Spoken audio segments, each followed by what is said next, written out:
BBC Hooniverse.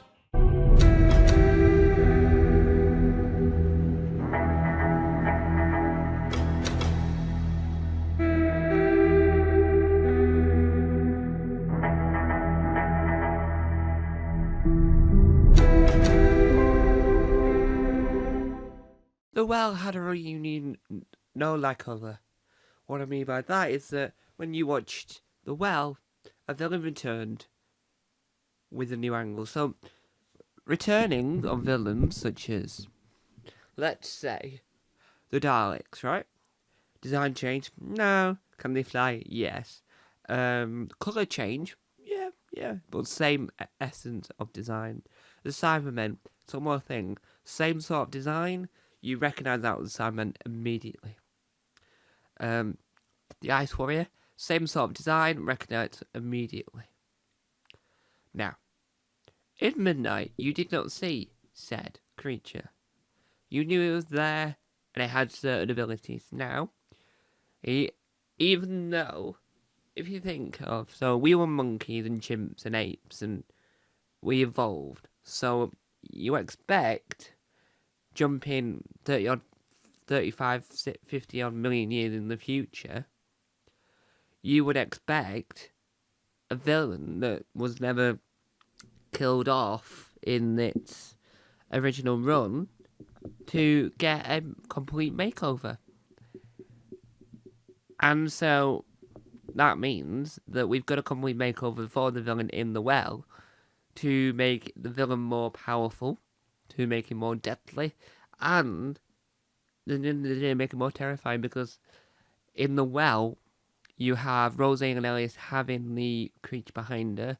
You have the bloke from Slow Horses in the background. You have all these selection of things that occur that ultimately make it more scary, make it more fascinating, and generally just make it more unique, if you will.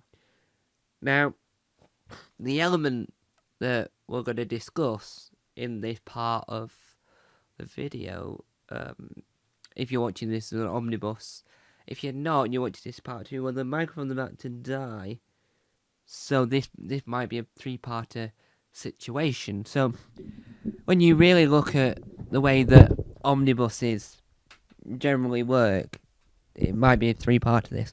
So, The Well, as a whole, I think worked incredibly well utilising the villain, the light died, I do apologise, worked really well at handling the villain, and really utilised its scariness of the fact that, yes, in Midnight we didn't see the villain, but now we're not going to see the villain again, but it'll be more powerful than it was previously, which, if you really think about it, that is a good thing, and that's what you want when you look at original villain and a new villain. So, the Cybermen were from an alternate universe, parallel universe, so it meant that, yes, it was fine that they looked different, because in that universe, they looked in a certain way.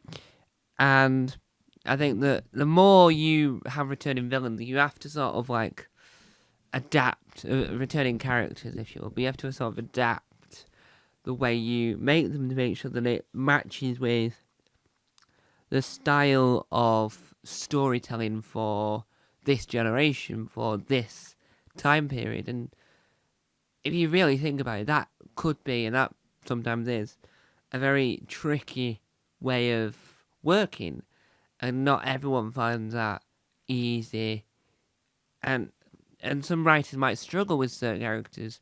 So Big Finish utilise this in a new way, because they don't have to worry about the visual, they just have to work about how the villain reacts in the world of audio. And I think if you really look carefully at it, you can sort of see why it is the way it is. But there you have it.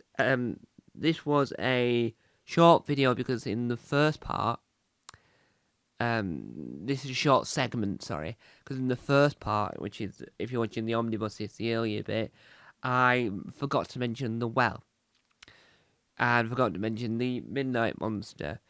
So we've now caught up in an essence of New Who, Russell T Davies to stuff within the reunion space, and because I wanted to make this segment a lot longer, but I didn't realise the microphone was going to die that soon on, I am going to make a third part to round off a last segment, if you're watching the omnibus, to round off this saga and say, this is my overall opinion, and this is some of the returning characters that could return in the future, and here's what we've got to deal with as we lead up to the Reality War, which is the final of the 15th series. So, without further ado, enjoy the second part of the third part, sorry, of this omnibus. If you're watching the omnibus, but if you're not watching the omnibus, that guy's watching. But enjoy the last part anyway. Either way, you're going to enjoy me talking about my round-off thoughts and how I feel that the Reality War will handle Omega, because that's our big reunion that we've not yet seen visually. We have heard in audio. So, how will Omega come across on screen? How will Omega be there? Who knows? But I think the Well did really well at reunion in the Monster in a fresh and exciting way. Ta-ra!